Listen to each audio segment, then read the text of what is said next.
Good morning, everyone. I am Tony Robinson with MAP, and welcome to today's webinar titled Uncovering and Overcoming the Pain Points in Hiring, presented by Craig McMillan and Jerry Jones of the Management Recruiters of Tallahassee.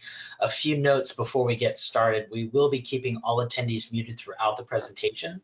We are recording the webinar and it will be up on our webinar archives page in the next few days. You will need a member login to access that page, so just reach out to us if you need any help with that. There is time for questions at the end of the presentation. Question or chat features on the GoToWebinar pop-up to ask any questions.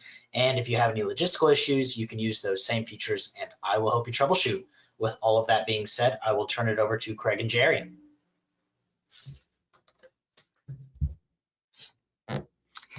Hi, I'm Craig McMillan, co-owner at MRT. Good morning, Jerry Jones, co-owner and Management Recruiters Tallahassee, MRT. MRT has been serving the plastic, metal, rubber, composite, and food manufacturing space for just over 35 years with a team of 16 colleagues. We hope this presentation brings value to you today. And at the end and after the presentation, please reach out to us if you have any questions. So uncovering and overcoming the pain points of hiring, we're all going through it, so I hope you find this beneficial. The data that you're fixing to see has been aggregated for the last 7 months. We went back from the beginning of the year, started talking to all of our recruiters. We started putting together a little survey for everybody. We went back and analyzed all of our searches. And these are the top things that came out of this for the last 7 months. So the actual data that you're going to see today is about 60 days old right now because it took time to assemble it and put it all together. But I hope you find it informational. So there are 6 areas that we put into buckets. So pain points overview, uncovering the pain points, overcoming pain points, insights, predictions, and some takeaways. So here we go. In the past 7 months, as Jerry said, we've uncovered the following pain points from both the hiring client and the job seeking or passive candidate. Growth opportunities, salary expectations, that's huge. Short staffed coming from our clients, aging workforce, overworked employees, non-strategic recruiting efforts, supply chain issues, and we have one brewing now. We'll know more Friday, as we all know. And the talent gap continues to be a really focal point and an issue. So when you look at uncovering, we've got, why companies are losing talent, what talent expects in a company, why talent will not make a change, and of course, gaps in the client's hiring process. So as you look at this slide right here, this is pretty telling for us. So, and these are listed in order, just so you're aware. So the first one right out of the blocks, no growth opportunities, salary and benefits are not competitive, lack of work-life balance, hybrid remote model not offered, lack of training and development, bad management, there's been leadership change, or a lack of clear direction. When you kind of funnel it back in, here's where this comes to. The client took too long to make a decision. The offer given was not what the candidate expected. An unorganized interview process, internal equity, which is extremely large these days. And then, of course, a lack of comprehensive cost of benefits. So, what talent expects in a company is opportunities for professional growth. They want to be challenged, competitive compensation. That has stood the test of time in talent access. Compensation is still one of our most important topics. They don't want to be micromanaged. They want a voice in the company. And yes, the hybrid remote model, it's coming up. Just yesterday, it came up. And this particular client is offering a hybrid model. Work-life balance has become very huge. We all know this from COVID. A proven, stable, dependable, and experienced company.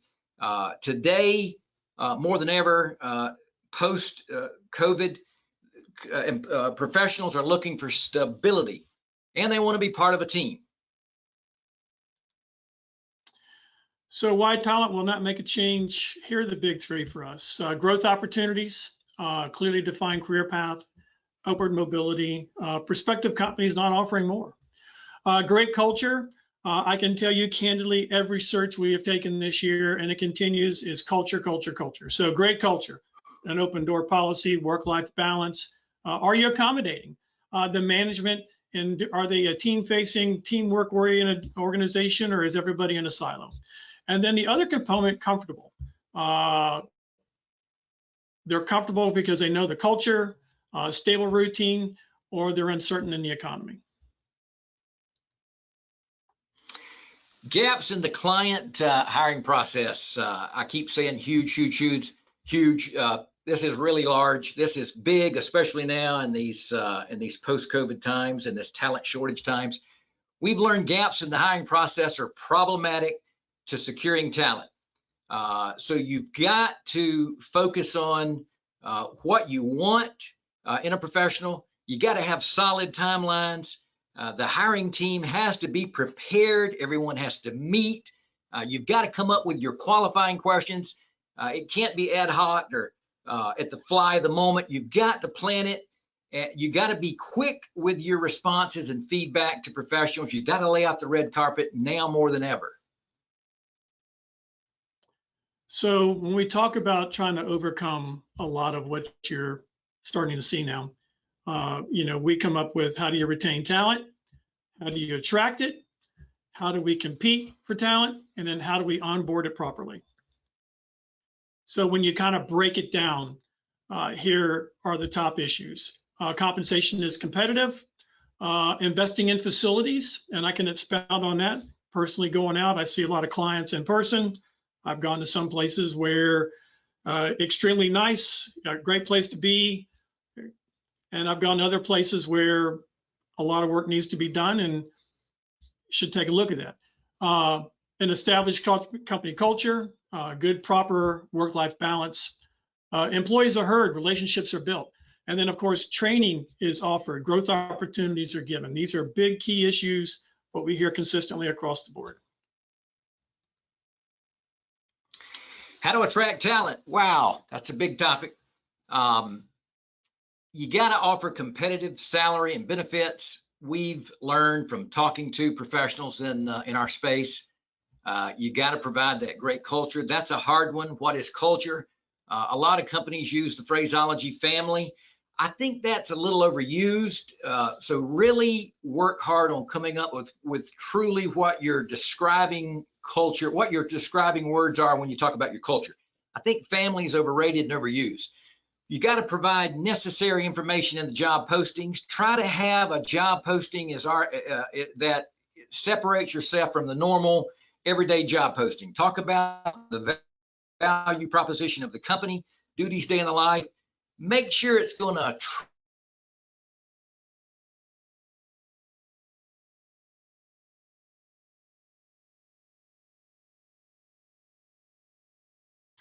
Hey, Jerry and Craig, it seems like attract that gainfully employed top grade talent.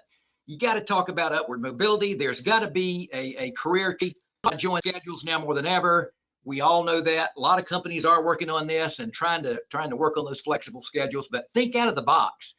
Great reputation is everything. And again, as I've been saying, now more than ever. How to attract the talent? Don't forget, we've learned the average salary increase when a professional is making a change is 10 to 15%. So be thinking in terms of 10 to 15%. We don't think this is something new. This is a standard we've seen for many decades, but be prepared to offer professionals a 10 to 15% increase.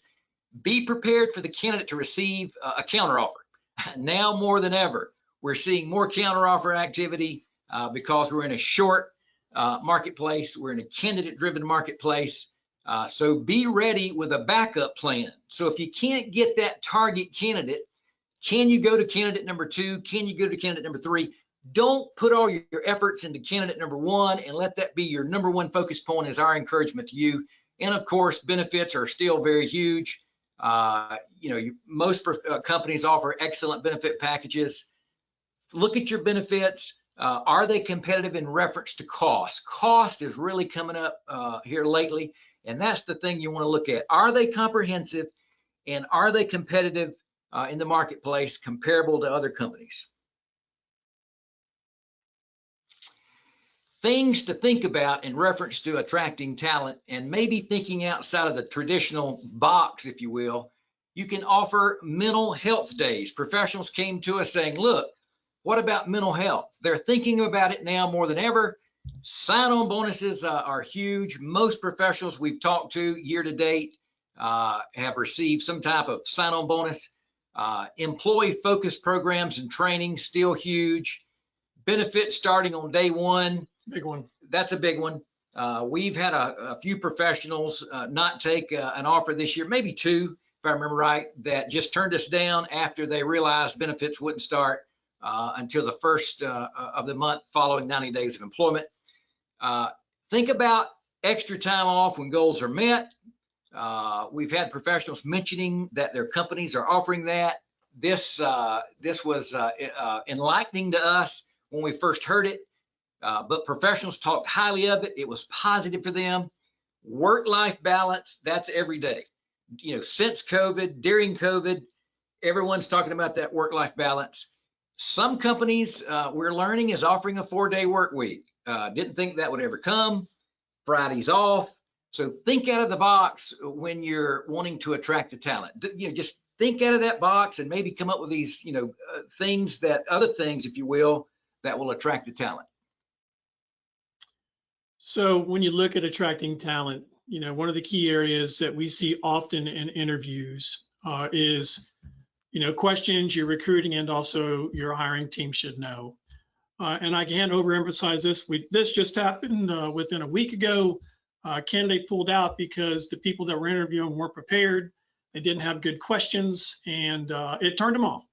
So recognizing first one up here, know what the compensation, the bonus plan, not everybody's going to know that. We know that. But overall, how strong are their benefits?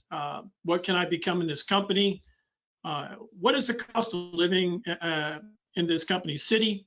Do they offer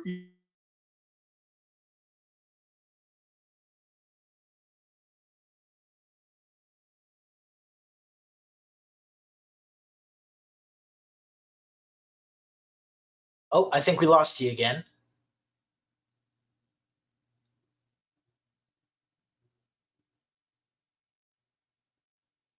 One second, everyone. It seems like they disconnected and are connecting again. So just another minute before they come back, and then they'll repeat what they just said for about the past minute. such a broad term, but what is really the culture like?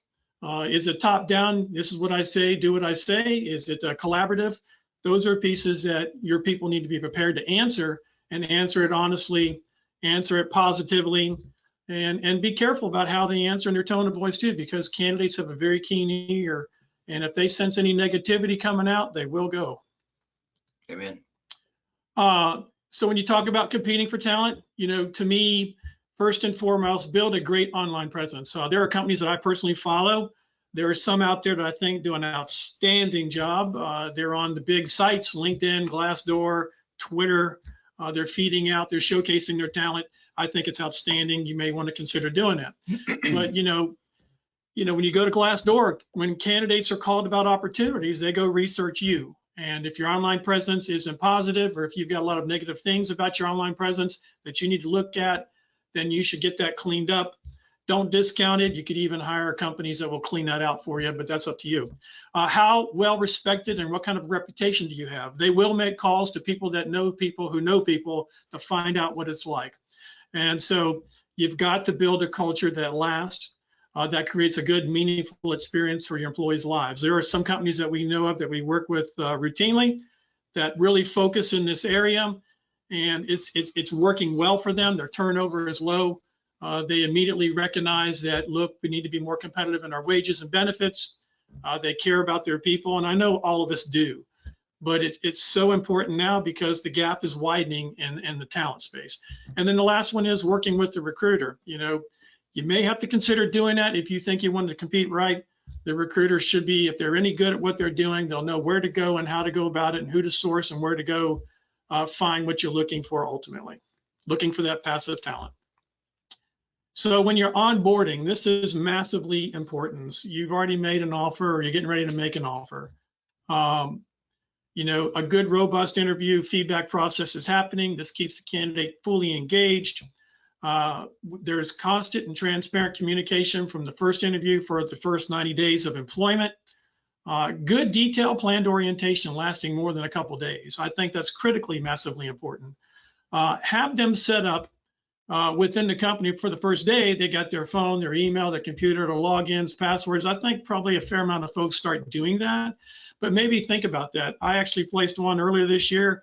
We sent them a care package from the area of local fare, barbecue, dressings, whatever it was. We sent it to him, and he absorbed it and loved it. The wife loved it, and they're living there because they were making a move. Assign a mentor, a coach, or a work buddy. This is, you know, to me, couldn't be a better way to have somebody represent the company in the past and for the future, and then this new person coming in, and then also a clearly outlined, you know, what's the first 30, 60, 90 days look like? You know, be sincere, be honest, don't grease it up, but also give them, you know, the good, here's what you're going to find, this is what I expect. And of course, as we're entertaining candidates and they know they're going in, especially if they're going in for cleanup operations, they're going to be landmines.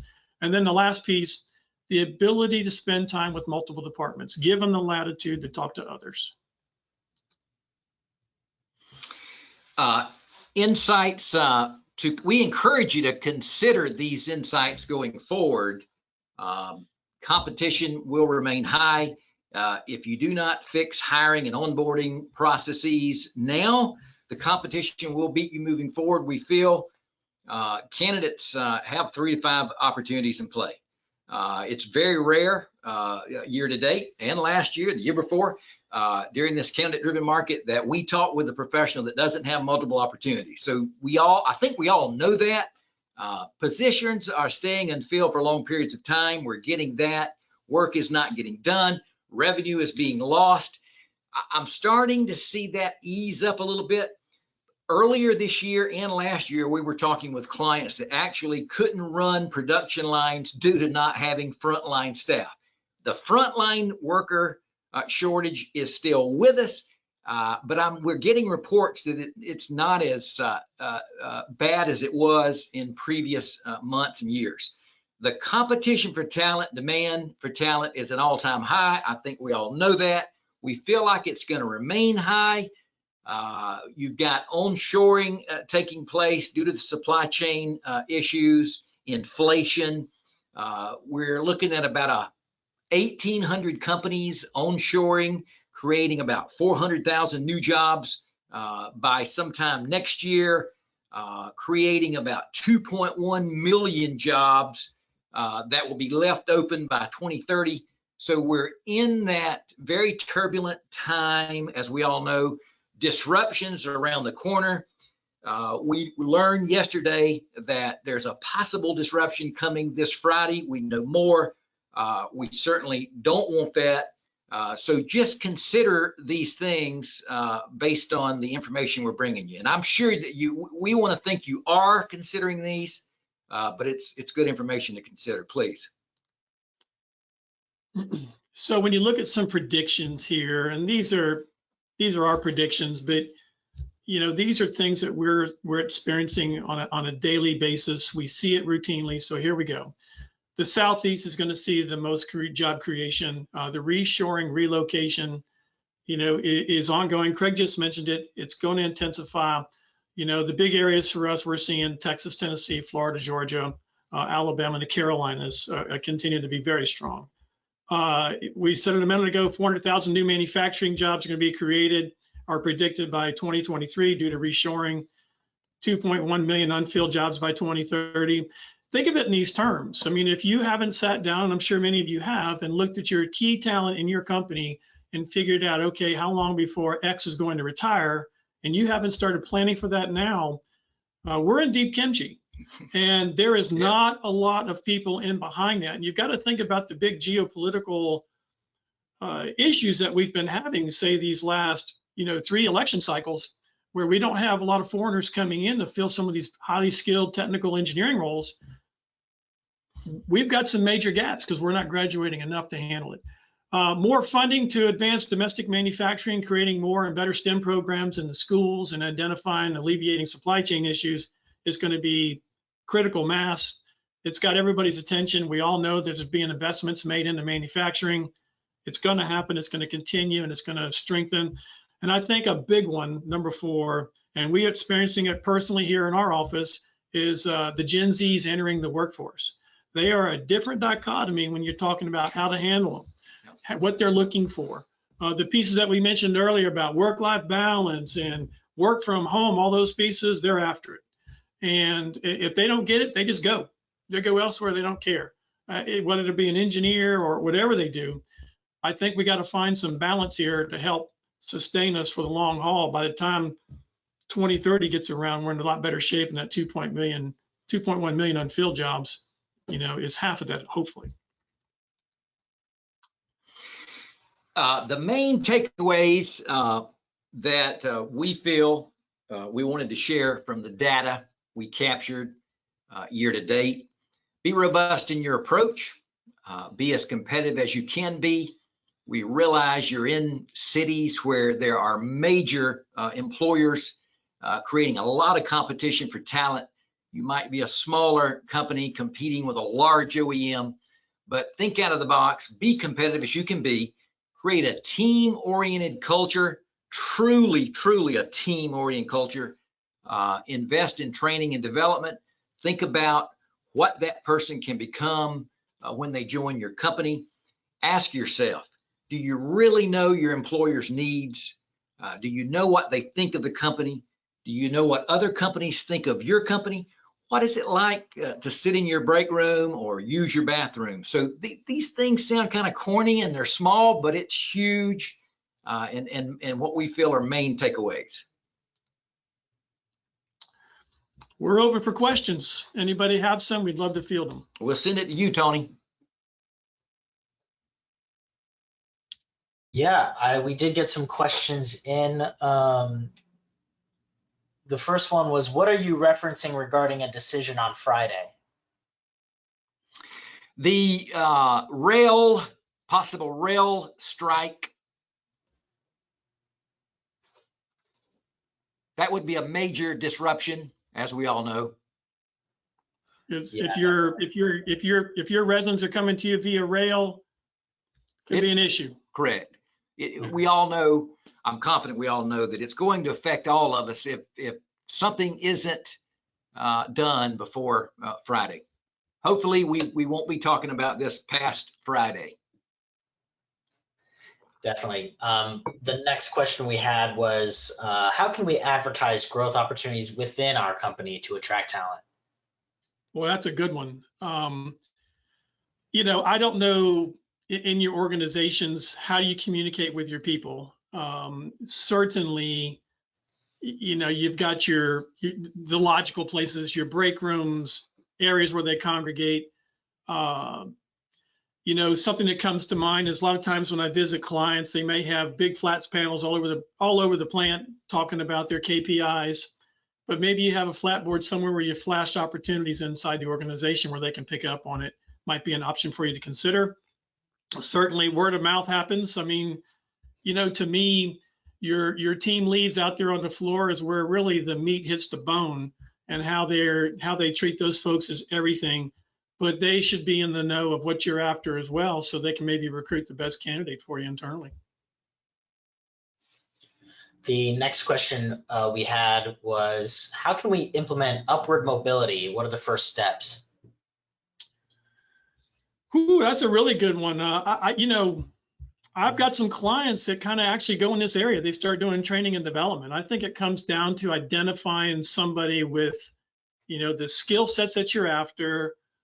Certainly, for us, when we hire people, we have 2 words, humble and hungry, because if they're humble and they're hungry, they're willing to learn, and we'll teach them. And I think many of you out there probably could agree with that.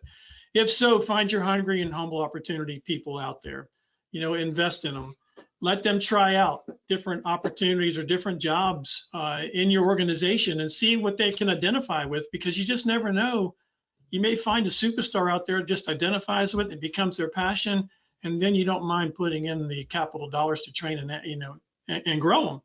And then the other side of the equation is if I'm going to invest in this individual, I want them to stay with me. Well, that'll be up to you to make sure that happens, not only training and development, but put something in behind it. Give them target marks, give them KPIs to achieve to, and if they do so, then they can earn X, Y, and Z. It's just some options for you to consider. Yeah, definitely. Thanks. The next question we got, some economists are predicting a recession. Your thoughts? The 2008 to 2010 era put a lot of overtrained talent on the market. I'll pipe in and say we're cautious. We're not seeing any type of activity in the space in which we work that would signify a major or even a slight recession. Obviously, we know that inflation is out of check. We know the Fed is raising interest rates to stave off inflation. We know yesterday was not a good day on Wall Street, but we're just not seeing the things you would normally see that would be considered recession or slowdown. Our clients aren't reporting any slowdown. So I can add to this. If you're going to reference 2008 to 2010, that's an extreme circumstance that I don't think is comparable to what's happening today. And there are a lot of things that we learned through 08 and 2010 because we lived it with you. First off, we're not going to any type of default. What happened in 2008 to 2010 was a lot different than where we're at today. A lot of this happens to do with demand and inflation. But look at the tight labor market. We're still not filling jobs. There are still millions of open jobs in this country that is not going away. And that's really what we're advocating here. And Craig's right. We're not seeing it. We're at the tip of the spear of this. If we saw that there was any type of slowdown, we would know it, and we know it quick. Our phone still rings, but recognize after 35 plus years in this business, we're connected well. People call us, but we are connected out there. We're not hearing or seeing it, what you're advocating here. That said, yeah, we could slow down a little bit, but I would liken the slowdown, at least in our business, liken to a little bit more normal times, because right now we're not in normal times. And we've geared and prepared ourselves for not normal times for a while, because I just don't think we're going to have normal times for a while. Not with the gap happening, not with folks who's going to retire. Just, we're not seeing it. All right, thank you both. We do have another question. What makes a great job posting? What should we include or stray away from?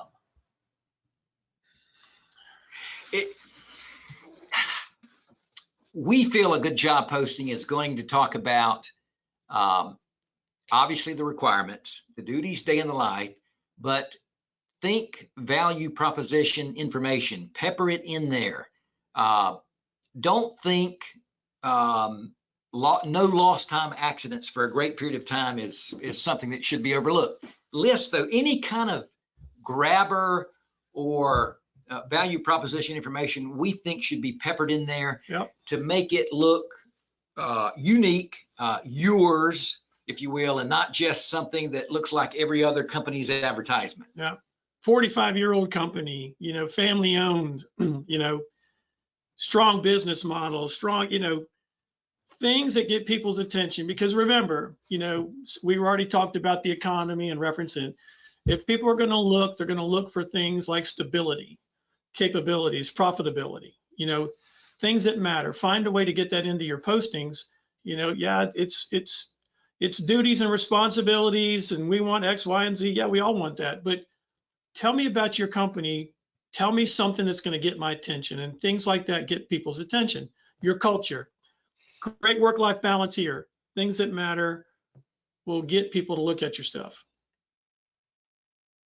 We only have one more question that came in, and it's a big one. What are some building blocks of having a great culture? Well, that is a big one. To me, coming from where I came out, I was a turnaround guy for many years before, starting this business. But I will tell you, it starts with your leadership. They have to have the right mindset. And I'm talking about not just the person running the company, your president, your plant managers, your ops, your VPs, whoever it's going to be, but it also has to be, from down behind there.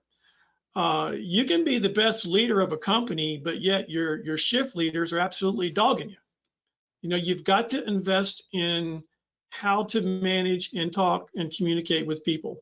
I think that's probably one of the biggest gaps that I can see in my travels and in my tenure doing this stuff for so long is, I might be the greatest leader of the company, but if the folks down behind me that are pushing out the opportunities and the work and everything else, if they're not taking care of the folks, then it ain't going to happen. I think another area, a great open door policy.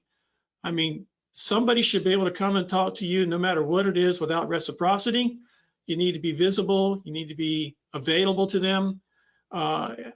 Most folks that I know are very visible anyway. They're out on the floor. They're talking to people. They know what's going on. But, that's another area, show some interest. And I give you a tidbit. Anytime I went to an organization and I knew I needed to find out what was going on, I dove in a few areas. I went and ate my lunch in the break room with everybody. What's it like to eat in the break room there? When you're sitting there having your sandwich, you start asking some questions. You should be surprised about what you learn and how they see things versus, through their lens versus your lens. When you talk about, how do I build a culture? You need to ask the question, what can we do differently, and listen to, all of it. Now, some of it's going to be pie in the sky, and no, we're not going to write $1 million checks just because we want X, Y, and Z. We get it. But be prepared to answer those questions, and you just might find some nuggets in there, that matter, that I can make small changes to build a good culture. All right, we actually just got another one that came in. Is there a training program for those old school thinking upper management to get them to try something different? They want everything to run and treat people the same as they used to. Well, that's, there are some companies out there that do a fantastic job in this area. Some areas that I think you might consider is if you have a Gen Zer in your company already, or you have somebody, before the Gen Zs that are kind of open-minded and kind of with the times, so to speak, per se, maybe you pair them up with somebody that is not. Get them to learn from them and vice versa. And that's also a great way to do it when you have somebody getting ready to retire in the next 2 years. Find someone you can pair with them, let them work with them, let them teach and share their knowledge and give that to them. And in turn, they get to learn from them. And I think you might find some open areas. There are, professional coaches out there that you can hire that can come in and help management and leadership recognize and see what's going. But you might check with your local universities. They're great little honey holes for graduate students that want to come in and do a project that can help, your leadership team, see things differently. But change is hard, change is painful, but change comes whether we want it or not. And, typically, in a lot of cases when we're coming in to do things, somebody's standing in the door, the plane's on fire, and they're holding everybody back, and they got to be moved out. So hopefully you don't have to get to that point, but if you can get some proper coaching in there and some proper, leadership to, to open their minds to see where they're holding things back, I think, you can help solve some of those challenges.